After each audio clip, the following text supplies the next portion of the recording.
फाग्लाफोरबायदि गरम नुबाय दुंदोंबाथाय दुंदों ओरैबायदि सोरखौबा जुदि लांथिया खुनानै बायहेरायाव 1 घन्टा दोनोबा मा जागोन थैगोन ना थांगोन नोंथांमोनहा कमेन्टआव लिरदो माबायदि जागोन मानसिया ओरैबायदि नै दुगैनाय बायदि आयौ दुगैनांलायलायला सिजोबखाबाय दासो ओंखारदोंमोन दसे फांखायाव थायाबानो ओरैबायदि जाखायो फाग्लाफोरबायदि बिजनियाव थांनो नागिरदों बिजनियावहाय मोनसे मेगननि डक्टर दं जाहैदों आरो ससमानि दखान बिसोर आंखौ फन हरनानै खिन्थाहरनाय बायदिबा माने फ्रि चेकआप होयो जाहैदों गामि गामि थांनानैबो आरो मुलिफोरखौबो फ्रि होयो जाहैदों अनलि बे ससमा फ्रेम आरो बे ग्लासनिल' दाम लायो जाहैदों दा थांनानै डिटेल्स सोंहैबासो मिन्थिसिगोन बेफोर खोथाया नंगौना नङा फाग्लाफोरबायदि गरम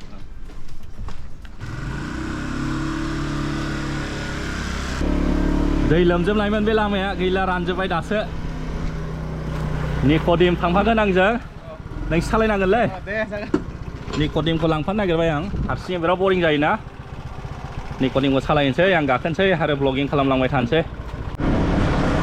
बे जोंनि एरिया ओरैबायदि दै लोमजोबखानायमोन गारि मटर खारजायामोन अखा हागानानैसो स्रां नै दा गोरान मोजां साफा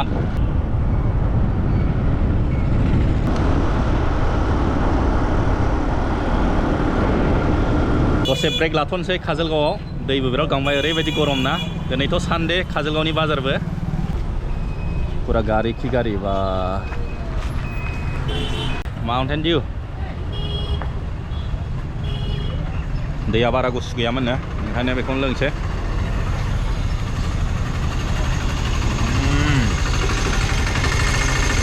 दासो जिउ फैफिननाय बायदि मोनबाय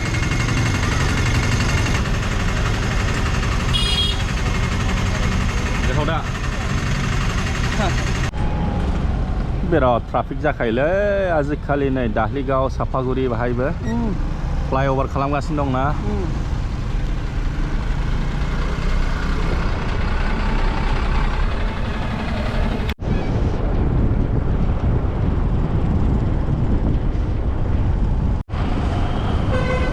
सापागुरि सारियालि फ्लाइअभारा स्टार्ट जाहांबाय ओरैबायदि ट्राफिक जायो बाहायबो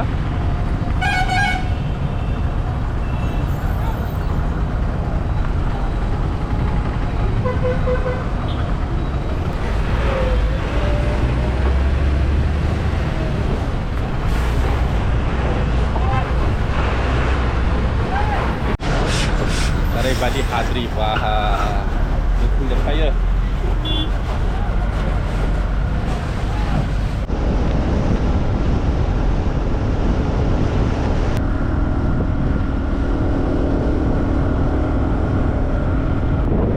टाउननि फ्लाइअभार रेलवे क्रसिं माथो अखा दोमैलुथार बिजनियावलाय सफैबाय जोङो ADC भिजन सेन्टार बेनो सिङाव हाबलांनोसै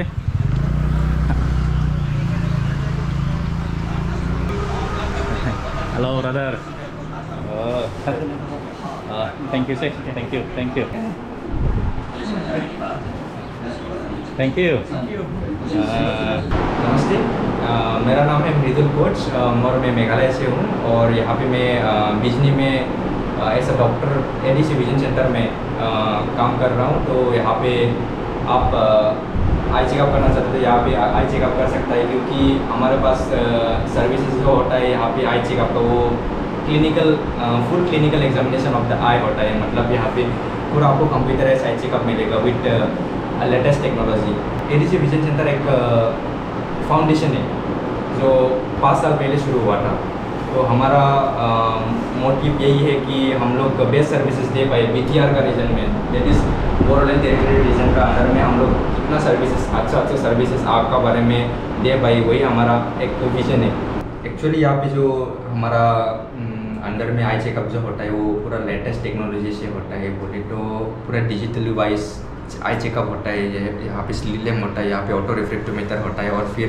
जो विजन चार्ट होता है पीछे में वो भी कम्प्लीटली डिजिटल है हमारे तो मोस्टली हम लोग एडवांस टेक्नोलॉजी यूज़ करते हैं यहाँ पे आई चेकअप के लिए अभी बोरोनी रीजन में कितना सेंटर है आप लोग का हमारा बोरोनी रीजन में एक्चुअली हमारा हेड ऑफिस जो है वो काजलगांव सेंटर में है वहाँ पे हेड ऑफिस है हमारा तो हमारा ये सेकेंड ब्रांच है बिजनी में जो उपलम रूट में है तो उसका हिसाब से मतलब हमारा और एक सेंटर खोलने वाला है वहाँ पे बेंगटोल साइड में, तो हमारा 3rd सेंटर होने वाला है वो, तो ये 2nd सेंटर है हमारा। और हमारा और भी विज़न है कि और ज़्यादा हम लोग विज़न प्रोवाइड कर सके दूसरा BTR रीजन में खोल के चिरांग का अंदर, और जितना भी सर्विसेज दे पाए हम लोग चिरांग का अंदर, तो हम लोग ट्राई करेंगे। दा जोंना ब्रादारानो आंखौ लेंहरदोंमोन बे ADC भिजन सेन्टारावहाय फैनानै भिडिअ खालामनो थाखाय, मानो होनबा गोबांथार मानसिया मिन्थिया मेगनाव प्रब्लेम जादोंबाबो माने गावनि प्रब्लेमखौनो मिन्थिया। गामियाव गोबांथार बेफोरबायदिनो दङ। बेनिफ्राय ADC भिजन सेन्टारा गामि गामि थांनानै फ्रि चेकआप खालामनो होन्दों नामा आरो मुलिखौ फ्रियाव होयो होन्दों नामा? एसे फोरमायना होदो मारै मारैहाय। माने फार्स्टआव जोङो गावबुरानाव पारमिसन लाबाय, बिनिफ्राय डेटखौ फिक्स होनानै जेब्ला डेटनि टाइम जायो बिनि सानसे सिगां जों सार्भे थांबाय। सार्भे थांनानै बिदिनो न' हाबनानै मेगन मोजांबो नायजाबाय, सोरबा मेगन गाज्रिबो नायजाबाय। बिनिफ्राय नेक्स्ट डे डक्टरा थांनानै फ्रि आइ चेकआप प्लास मेडिसिन फ्रि, ओमफ्राय जाय ससमा लानो गोसो अर्डार हरनानै जों नेक्स्ट डे डिलिभारि होयो आरो फ्रि। गामियाव थांनानै डिलिभारि हैफिनबाय।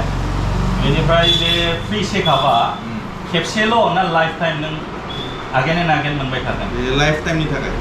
बे जोंनि प्रेसक्रिप्सना जेसेबां दिन थागोन एसेबां नोङो फ्रि चेकआप मोनबाय थागोन आरो फ्रि चेकआप मुलिखौबो मोनबाय थागोन नामा? मुलियाबो फ्रि मोनबाय थागोन, खालि जोंना बै ससमा लाबाल' फैसा लागोन आरो। बे ससमा आरो माबायदि दामनि ससमा, पावारजों दाम जाबाय ग्लासनि दाम, ग्लासफ्राबो आजिखालि फाइबारनि गोबां रोखोमनि थायो नालाय। आरो काजलगावआवबो सेन्टार दं होन्दोंना? मेन सेन्टारा काजलगावआवहाय जों आरो बेंटलावबो खुलिबावगोन होन्दों ना? बेंटलाव खुलिसिगोन 2-3 मास उनाव जासिगोन। बेंटल कलेजनि ससे साहा थांबानो मोनगोन। बेथ' बांद्राय गोबाव जायाखै बिजनि सेन्टारा? 4 मास जादों। जायफ्रा बिजनिनि खाथि बिजनियाव फैदो, आरो जायफ्रा बे काजलगावनि खाथि काजलगावआव चेकआप खालामफैजाबानो जाबाय। आरो नै बेंटलावबो जाबावसिगोन जाहैदों, जायफ्रा बेंटलनि खाथि बेंटलाव चेकआप खालामजाबानो जाबाय। बे फ्रि चेकआपआ गामियाव थांनानै हैनायावल' फ्रि जायो ना बे नैबे बिजनि सेन्टार एबा काजलगाव सेन्टाराव फैनानै चेकआप खालामबाबो फ्रि जायो? बेयाव 300 लायो आरो बै प्रेसक्रिप्सन गैयिफोरखौ चेम्बाराव फैयोबा। ओमफ्राय खिन्थु गामिनि प्रेसक्रिप्सनखौ लाबा फ्रि जाबाय थागोन बे लाइफ टाइम।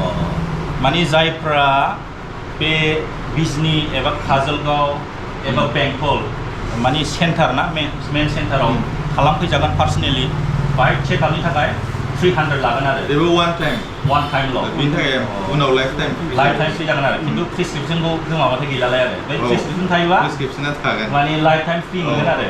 अनलि वान टाइम 300 लागोन आरो जायफ्रा बे क्लिनिकआव फैनानै डाइरेक्ट चेकआप खालामफैजायोबा। आरो जायफ्रा गामियाव चेकआप खालामजायो बिसोर माने फ्रि आरो, गामिनि थाखाय माने फैसा लाया। बेनि थाखायनो जुदि सोरबाफोर बबेबाफोर गामिया चेकआप खालामजानो लुगैदोंबा कन्टेक्ट खालामनो हागोन। दा नोंथांमोनखौ गुरै खावलायबाय, जायफ्रा बे बिजनि ओनसोलनि खाथि खाला गामिफोर दङ नोंथांमोनहा कन्टेक्ट लानो हागोन, जगाजग लानो हागोन बे ADC भिजन सेन्टारजों। बेनिफ्राय रिकुवेस्ट खालामनो हागोन डक्टरखौ ना जोंनि गामियाव फै चेकआप खालामफै, अब्ला माने फ्रियावनो चेकआप मोनबाय आरो मुलिफ्राबो फ्रि जाबाय। आरो जायफ्रा माने ससमाखौ नांगौ बेफोर माने ससमाखौ अर्डार होनानै लानो हाबाय आरो। बेनिफ्राय ब्रादार, डक्टरा बाहाय 7 days जिरायो नामा? जिरायो। मा टाइमिंआव? 10टानिफ्राय मोनानि 7टासिम।